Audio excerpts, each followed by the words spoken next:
on a l'impression que le Cameroun s'est arrêté. Tout le monde veut que ce remaniement-là soit finalement effectif. Qu'est-ce qui accroche tant les Camerounais?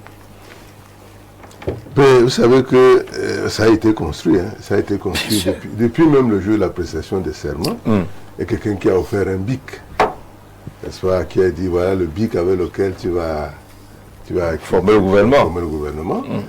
Et puis le président lui-même, mais vous l'avez dit avec beaucoup de brio, a annoncé. Ce qui n'arrive pas souvent. Hein. Je crois que ce n'est presque jamais arrivé. Là, le gouvernement a reçu souvent une chose assez occulte et même mystique. Donc là, le président s'est ouvert. Maintenant, quand vous avez vécu avec quelqu'un pendant 40 ans, il faut le connaître quand même. Moi, je suis étonné que les Camerounais, quand le président de la République a parlé, qu'ils prennent ça au premier niveau. Quelle est la pression pour laquelle, en dehors de la pression populaire, le désir du sang ou du pain qui anime les populations, quelle est la pression politique qui est mise sur le président de la République aujourd'hui pour qu'il fasse un gouvernement? S'il ne fait pas, on va le faire quoi? Et par contre, il est prévu dans les jours qui viennent des élections législatives et municipales. Est-ce qu'on ne peut pas imaginer qu'il peut plutôt jouer avec, en se disant... Il a parlé expressement des prochains jours. Les prochains jours, c'est bien les prochains jours. Alors, le jour du président. Il y a un type qui a écrit le temps du président. Le silence. Le silence même du président. En fait, je vous dis, quand vous observez quand même Paul Biya depuis que vous le connaissez, et le temps n'est pas... En fait, la pression n'est pas son affaire. Oui, après 7 ans, moi j'essaie de regarder. Après des échéances, j'essaie de regarder. Après tous ces rapports sur la gestion, la gouvernance, vous ne sentez aucune pression. La deuxième chose que je vais vous dire, c'est que ce gouvernement est même dangereux. Parce que si on forme un gouvernement, il est dangereux. Nous sommes à la fin. Nous sommes à la fin d'un régime et d'un cycle politique. Faites très attention. C'est ça qu'on appelle un conseil toxique. Ce gouvernement que vous voyez là, c'est bouché sur des conflits. C'est vous qui disiez tout là qu'on ne doit pas effrayer un président. Là, vous êtes en train de vous effrayer le président. J'analyse la situation. Vous qui remettez le stylo dans la poche, le remettre à travailler. Là, vous effrayez le président. Non, je ne ferai pas le président. Le président le sait. Il sait que ce gouvernement, parce que la pression du peuple là, veut que ce gouvernement, ce n'est pas seulement le changement du gouvernement qu'on attend. Hein. On attend que le gouvernement soit changé et qu'il y ait même des sanctions. Mais c'est logique, non? Bon. Alors, c'est là surtout le problème. Les gens sont restés là pendant 7 ans. Beaucoup ont sûrement déjà fait leur propre mea culpa, leur aggiornamento sur l'ensemble des actions posées. Je ne vais citer personne, parce que je ne suis pas le procureur.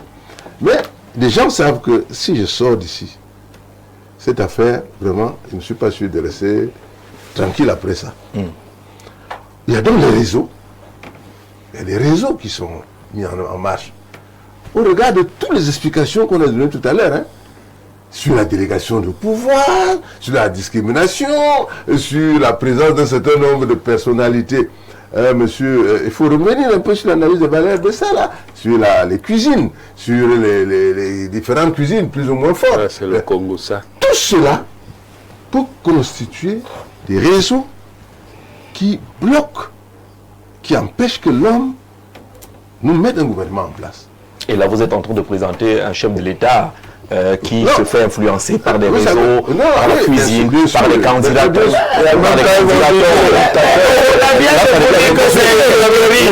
Comme vous l'avez suivi en France ou en Europe, quelque chose, l'opération main propre et tout ça.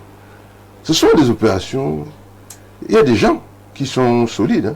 Il y a des gens qui ont des moyens. Il y a des gens qui ont infiltré le système. Il y a des gens qui ont tellement fait des choses qu'ils peuvent influencer. Vous savez, l'autre jour, on a eu... Vous savez qu'il y a des gens qui sont devenus... On a même des informations. C'est des gens du président appelé. Attendez. Il y a des gens qui sont devenus... Je n'ai pas vérifié, mais les informations ces derniers temps, d'un gouvernement qui serait parti et stoppé en chemin. Ah oui, les informations ces derniers temps. d'un gouvernement parti et stoppé. C'est-à-dire la vie c'est pour on a envoyé le papier, ça est arrivé à la radio. Les gens ont bloqué ça, on ne lit pas ça. Le papier n'est pas arrivé. Mais ils n'ont qu'à lire à la présidence de la République. Il y a une chaîne de télé là-bas. Qu'est-ce qu'on lisait pas là-bas plus facile? Mais lui maintenant, on va lui enlever les micros, lui Non, parce que...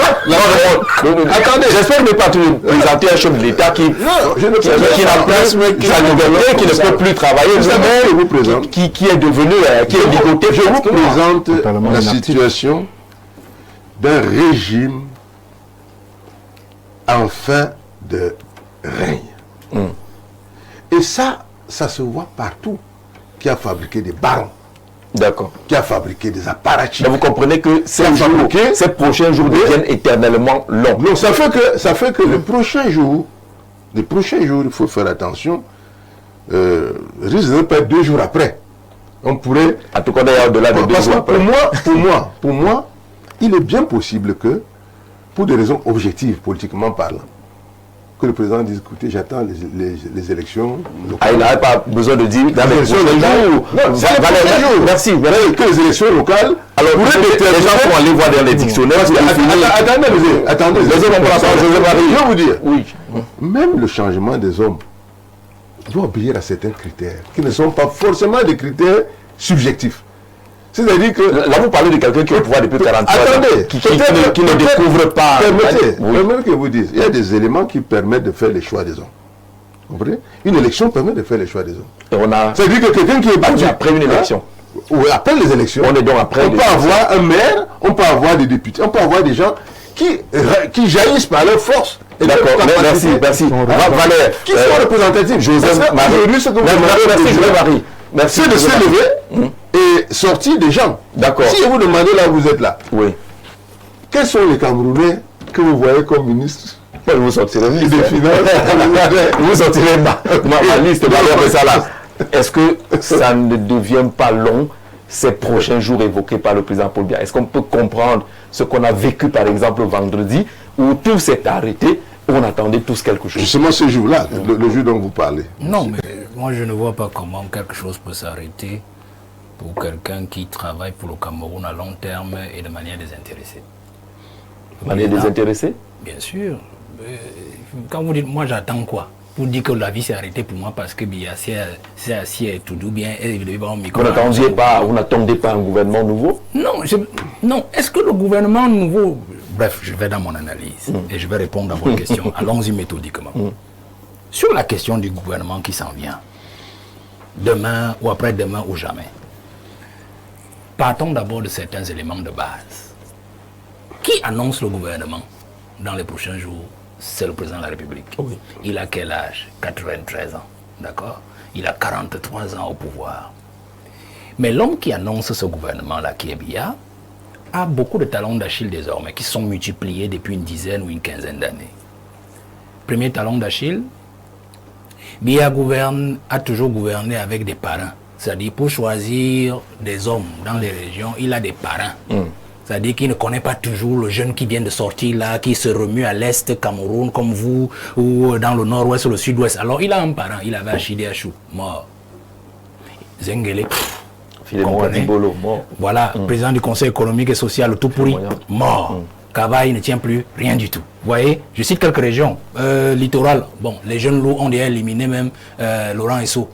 Il ne vaut plus la clipette. Sa parole même, c'est à peine si le président le voit. Vous voyez, il n'a plus les repères dans les régions pour identifier les compétences. Premier talon d'Achille.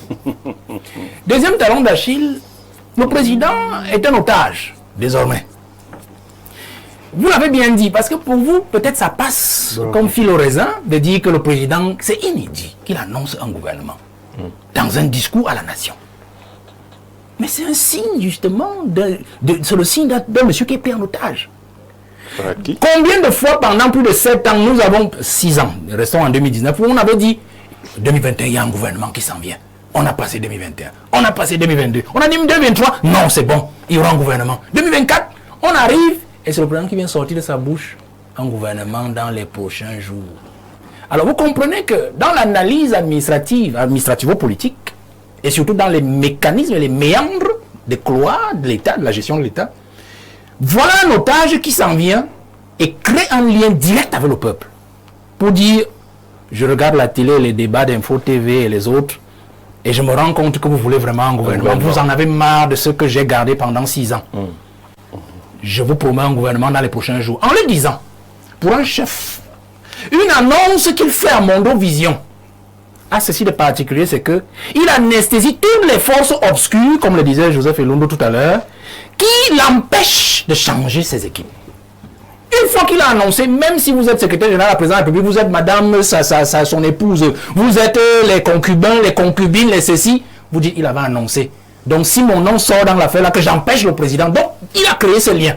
Donc il s'est auto-obligé, devant la nation, à prendre un gouvernement. Ça veut dire en d'autres termes ceci.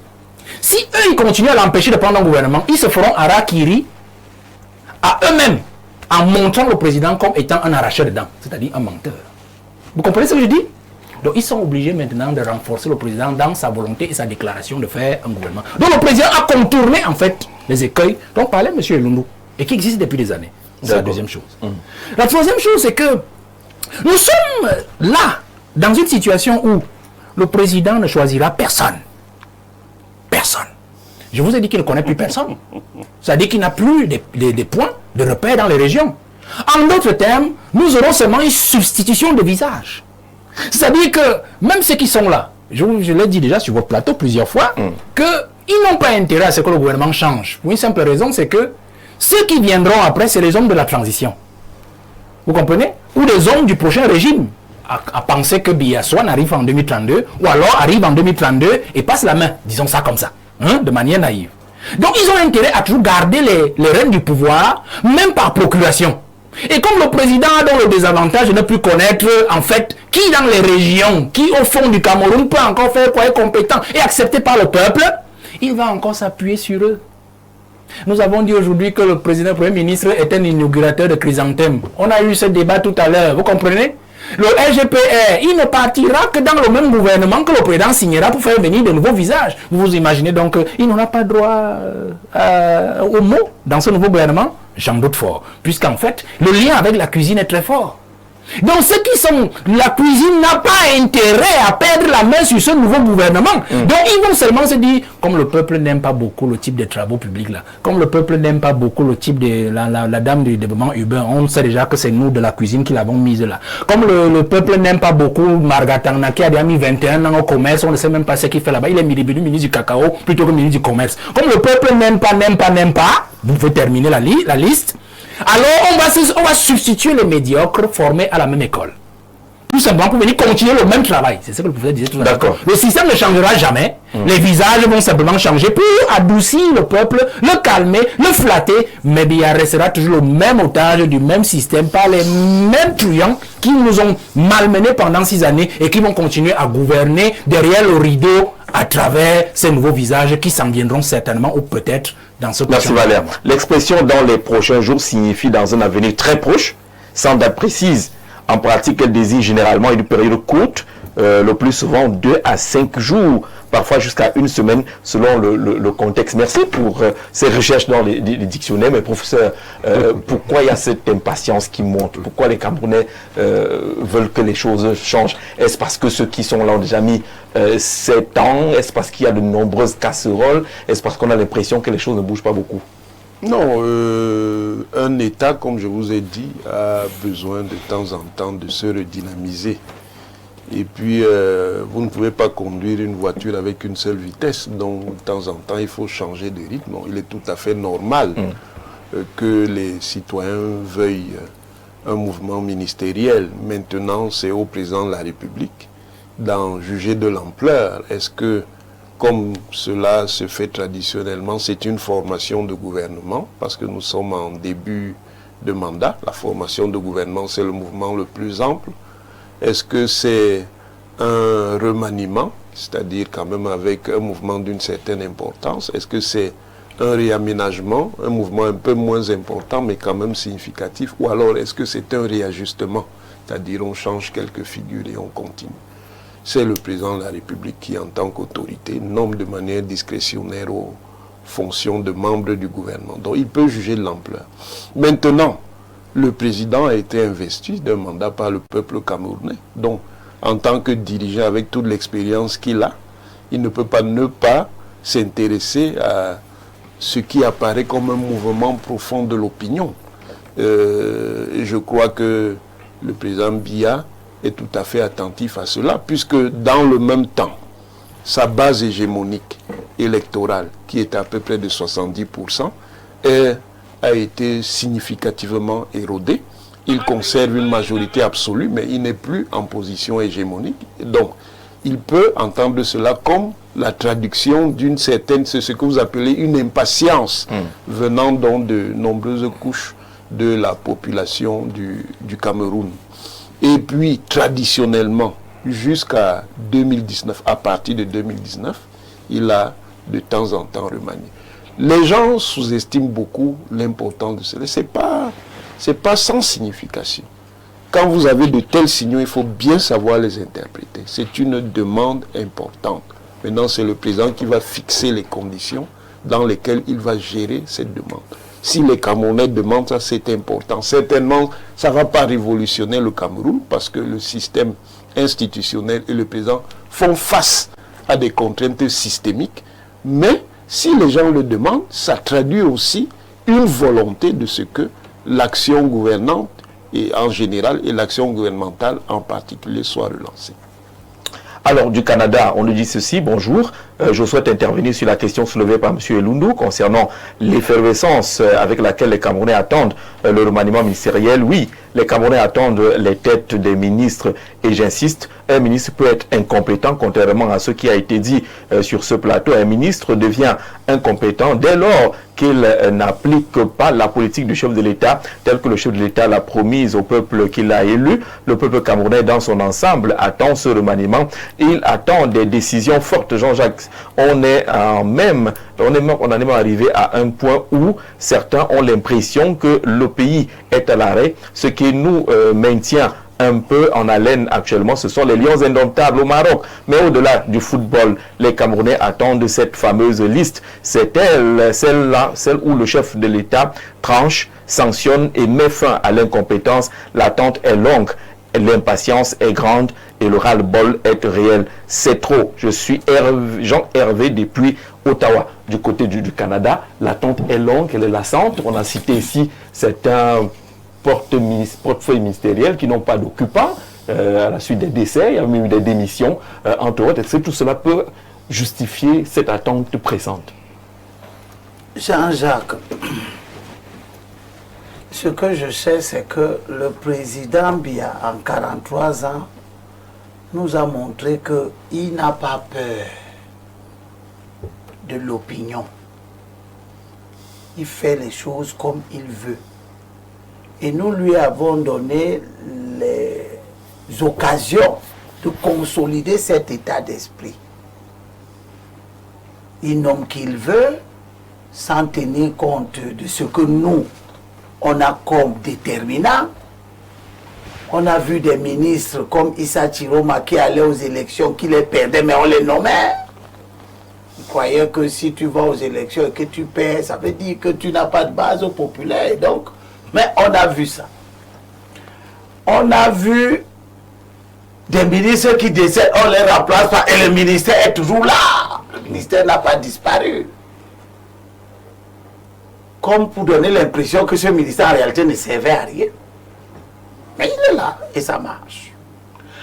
On a vu sous le règne du président il y a 43 ans que nous lui avons donné la latitude d'avoir des institutions qui sont mises à l'agonie, en hibernation.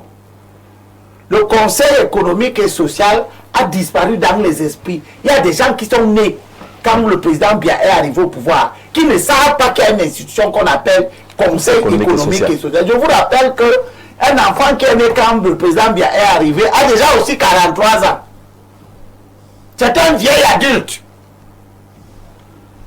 Pour ne pas savoir que le Conseil économique et social existe, cela veut dire que le président lui-même a considéré que cette institution ne sert à rien. Son président, personne ne le connaît plus. Il venait de décéder, non? Oui, pendant les élections. Oui, pendant les élections. Au mois d'octobre. Même sur le plateau, si si on met les photos des gens, je ne suis pas sûr qu'il y a beaucoup de gens qui peuvent reconnaître la photo d'Ayang Luc. Si je prends 100 personnes là dehors, ils n'en connaîtront pas. Mais ils recevaient un budget. Le Conseil économique et social reçoit un budget. Et il a Tout construit ne pas un fonctionner. magnifique immeuble siège. Hein. Et nous avons, pendant des années et à plusieurs élections, le président le dit dans son discours, vous m'avez renouvelé votre confiance. Nous avons accepté ça. On va donc lui faire maintenant la pression. Pour faire un gouvernement, pourquoi? Je ne suis pas, je n'attendais rien vendredi. Je ne savais même pas qu'il soit Conseil C'est quoi vendredi? Est-ce qu'il a dit vendredi? Il a dit vendredi. Mais ça s'est affolé vendredi. Mais c'est vous qui faites ce choses là-bas. Le réseau, tout le monde était là. Le président n'a rien à voir avec nos... On a même défini l'itinéraire. Le président n'a rien à voir avec nos élections. Le dispositif de sécurité. Et surtout pas celle de ceux qui ont pris les réseaux sociaux en otage et qui publient les listes des gouvernements. Il s'en fout, ça ne le fait pas.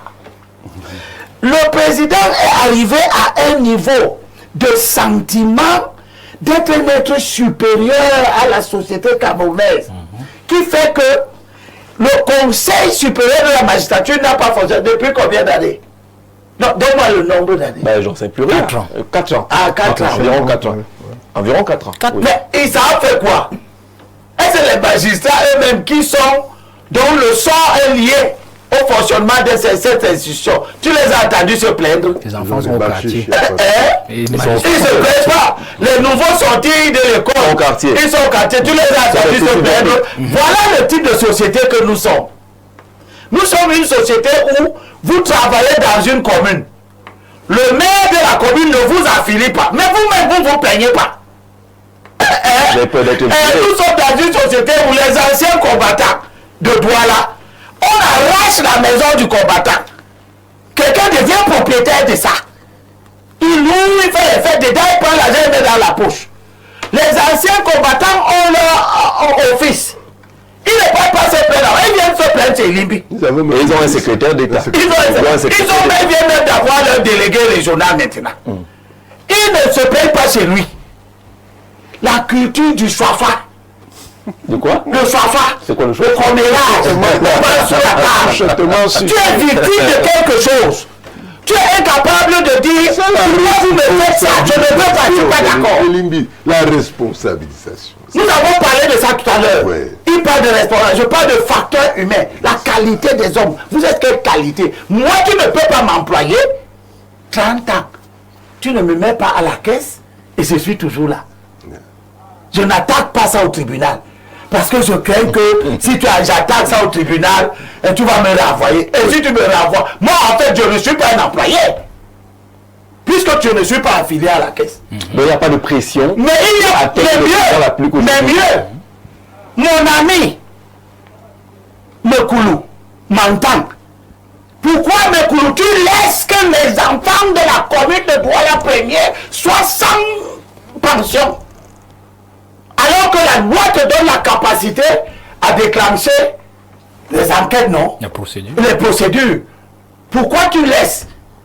Comme tu n'es donc en train de rien faire, tu es en train de prendre la responsabilité de Malapa, qui est un gars du parti, que le parti investit et qui est déjà dans les tractations pour être dans la prochaine liste des conseils municipaux, éventuellement pour être le maire de Douala. D'accord. Vous dites... Est-ce que tu comprends ça? On a compris cela. Il n'y a pas de pression sur le chef de l'État. Il ne peut pas être touché par... Nous sommes complices. Nous sommes des complices. C'est-à-dire que nous sommes dans le complexe de Stockholm. C'est ça? Stockholm. Quelqu'un nous poignarde. Et nous finissons par aimer les coups de poignard qu'il nous donne. C'est de ça qu'il est question. Le président peut même ne pas former de gouvernement. Il y aura rien ici. Il va rien se passer. Vous verrez des gens du régime Il n'y aura rien. qui vont se lever pour justifier. Plus il n'y a rien. Vous verrez des gens du régime qui vont se lever pour justifier qu'il n'y ait pas de gouvernement. D'accord. On a déjà... Comme exactement, on a justifie un désordre à la tête de l'État entre le secrétaire général qui n'est rien. La Constitution ne parle pas de lui. D'accord. Sur la base d'une hiérarchie de plusieurs niveaux. On va passer en signalant. Parler de choses que vous ne comprenez pas. Que nous sommes entrés dans le temps additionnel. Vous comprenez qu'on va sortir pas de sport tout à l'heure, mais si nous avons accordé le temps additionnel. Et donc, d'ailleurs, on doit nous accorder. D'ailleurs, les messages que nous recevons indiquent justement que l'émission est très intéressante. Voilà la logique de l'improvisation. On ajoute des minutes sur le professeur est d'accord.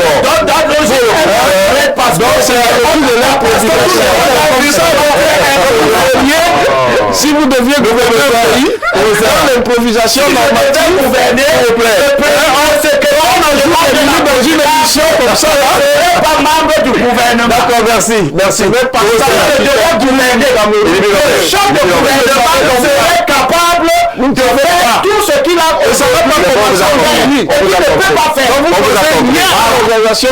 On vous a compris. Oui, mais vous n'avez l'organisation que tu enseignes, c'est que le chef de l'État peut fonctionner sans conseil de ministre. Alors que la Constitution dit que c'est lui qui préside le conseil de ministre. Vous l'avez dit et on vous a entendu.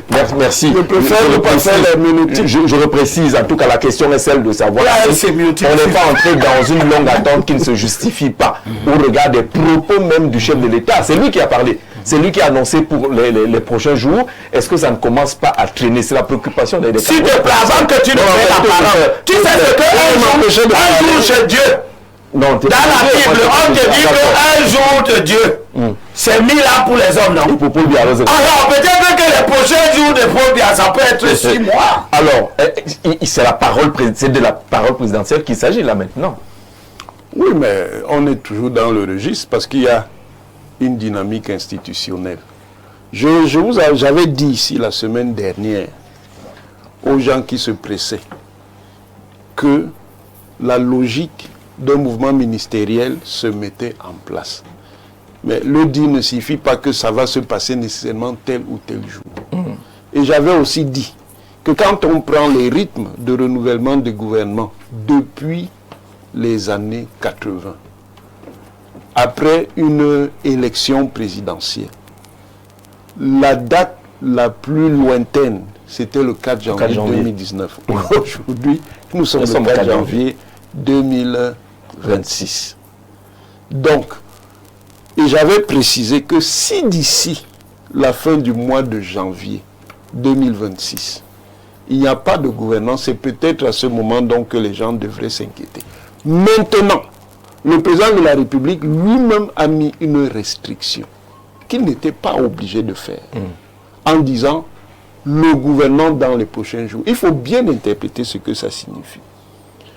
C'est un message qui peut signifier et qui signifie probablement qu'il estime que le gouvernement mis en place en 2019 ne lui a pas donné pleine satisfaction. Et ça fait qu'il sort de ce qui était pour lui un comportement routinier, c'est-à-dire conduire ses opérations en la matière sans jamais indiquer à quel moment il va le faire. Ça peut donc être perçu comme une forme de sanction de l'équipe qui est en place. En disant, sans le dire explicitement, mais en disant, je ne suis pas content de votre action et surtout des effets qu'elle a pu avoir pour ma propre position. Et donc, je vous annonce que vous serez sanctionné. Ça peut être interprété comme ça. C'est aussi, comme on l'a dit dans une certaine mesure, une réponse à l'opinion. Parce qu'un président, quel qu'il soit, ne peut pas gouverner sans prendre en compte l'opinion. Il ne faut pas croire à ces histoires. Le président Paul Biya est le président du Cameroun. Il est le président des Camerounais. Donc, il suit toujours et il a toujours intérêt à suivre quelles sont les perceptions qui se font chez les Camerounais. Vous ne pouvez pas penser que ça ne lui dise rien du tout. D'accord. Allez, ce qu'on a déjà compris, c'est que ces gens n'ont pas pitié des jeunes Camerounais, comme ils savent déjà, n'ayant aucun pouvoir, on ne peut rien leur faire. On sait juste que cette annonce de remaniement n'était qu'un schéma et il n'y aura rien, car ça ne venait pas de lui. C'est un jeune Camerounais qui envoie ce message à lui. Monsieur Elibi Loba, une question: à quoi sert le Conseil économique et social dans un pays en quête de son indépendance économique et politique? Souffrez que je vous dise que le Conseil économique et social est un machin que le néocolonialisme a institué parce que le colon finançait à 85% d'intérêts et de bénéfices. Je suis Monsieur Lafleur. Monsieur Lafleur, on parlera du Conseil économique et social une autre fois, mais on n'a pas compris. Monsieur Elibi Loba est rigoureux. Ainsi, toi, tu as compris quelque chose? Moi, j'ai compris. Alors, je vous dirai après. Monsieur Elibi Loba est rigoureux, ainsi qu'à son domicile, tout marche comme il veut. Nous avons un père qui n'a pas peur de dépenser. Qu'attendez-vous de ces enfants qui...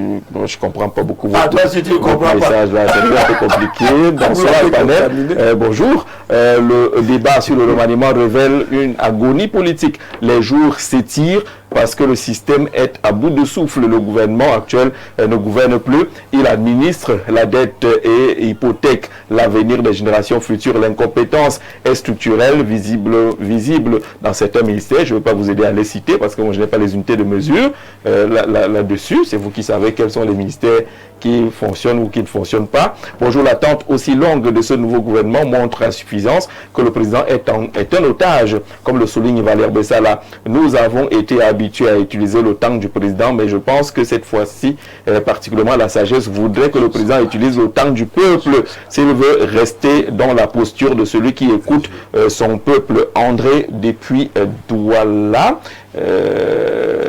Bonjour, s'il vous plaît, il y a trop on a compris Diori à Amani, ça peut arriver que le ton monte un peu. Le maniement, les prochains jours deviennent-ils pourquoi trop longs? La question est très tôt. Le président a à peine parlé, donc soyez patient avant de reposer la question. Bon dimanche, on fait donc comment? On a défini un peu la période qui peut correspondre à les prochains jours. Bon après-midi, les membres de l'émission, je me demande comment il a fait pour connaître le président Paul Biya et sa famille, y compris tout son environnement. C'est monsieur Valère Bessala. Il fait son travail au quotidien. Alors, on va prendre la dernière thématique pour sortir l'émission, sinon vos messages. Une minute juste sur la question de remaniement. Allez-y.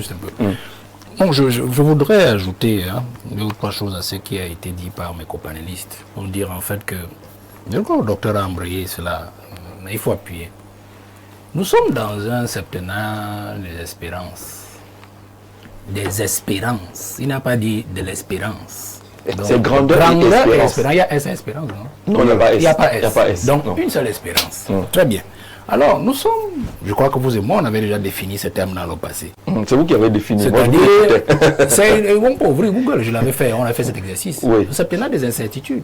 Alors, quand quelqu'un vous a déjà dit, dans les prochains jours, et Limbe a dit, ça peut être 6 mois, ça peut être même jamais. Ça peut être jamais.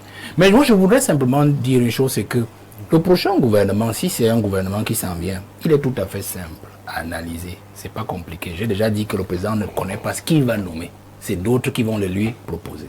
Mais il est clair sur une chose, c'est que les nouveaux éléments que l'on va amener, il y en aura aussi certainement peut-être du camp d'en face. Ça peut-être, je crois qu'il y a déjà des bruits dessus. Il y a déjà des bruits dessus. Mais le plus important, c'est que ce sera un gouvernement de convenance et de convenants. C'est-à-dire que des gens qui soit auront été consultés parce qu'ils ont passé un pacte, déjà avec le parti au pouvoir, ou avec le président lui-même, soit alors des amis toujours du président, dont le président ne se lasse jamais, il ne se sépare jamais, soit alors tout simplement des gens qui ont apporté une contribution significative à ce qui est arrivé le 12 octobre, c'est-à-dire la réélection du président de la République à un score bien que minoré de 53%. Si je m'arrête à ce niveau-là, vous allez donc vous rendre compte qu'il sera difficile pour le président de se départir de ce sur qui le peuple crie là, notamment le SGPR, parce qu'il est l'un des artisans de toute la boulimie et de la bouillie électorale et politique du 12 octobre dernier. C'est-à-dire que des gens ont orchestré, préparé la machine à faire tout ce qu'on a vu, non seulement à l'ECAM, non seulement devant le Conseil constitutionnel et tout ce qui a suivi après. Donc, il peut être récompensé. Il sera forcément récompensé.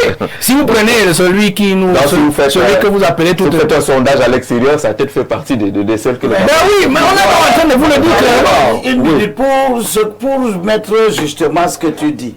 Tu as vu bien dernièrement qu'un député de la Mefoakona a estimé que pour avoir fait gagner le président, on doit déshabiller la région de l'Est pour lui donner le port autonome de Douala. Vous avez vu ça? Oui. C'est-à-dire que je dois être récompensé. D'accord. Et lui, Et il demande ici, il a déjà choisi le type de récompense qu'il va avoir. On va enlever Cyrus Gore, qui a amené le port en expansion. Ça a aiguisé tous les appétits de la terre. Maintenant, les prédateurs estiment que, comme j'ai fait gagner dans la Mefoakona, il faut que tu me donnes le port. Donc nous sommes dans une situation où, et là je suis presque d'accord avec quelqu'un qui disait tout à l'heure que le gouvernement peut ne jamais arriver. C'est-à-dire que si ceux qui maîtrisent... là vous allez faire, comme on dit au Cameroun, débrancher la joie des gens. Hein. Ben oui, il ne peut jamais arriver. C'est le nom qui circule. Il y en a qui croient même beaucoup à ces noms. Je ne sais pas si le professeur croit. Il y a quand même son nom sur quelques listes aussi. Nous sommes dans une logique... Il y a son nom. Tu es sûr que ce n'est pas pour nous barrer la route que ça. Nous sommes dans une logique où, si le président n'était pas pris en otage et qu'il décidait effectivement de s'affranchir de cela pour former un nouveau gouvernement, il serait bloqué. C'est-à-dire que ces forces-là, voyant qu'elles n'ont aucune même mise sur personne qui viendrait dans ce gouvernement, empêcheraient le président de le faire. Donc, je voudrais simplement dire au peuple camerounais, et notamment à la jeunesse, puisque moi je ne parle pas de football, c'est pour ça que je voudrais... Je comprends, j'allais même... dire à la jeunesse que nous n'attendons et nous ne devons rien attendre de ce gouvernement, parce que ce sera un gouvernement postiche si jamais il s'en vient. C'est-à-dire on changera certainement des visages, mais le même système va continuer.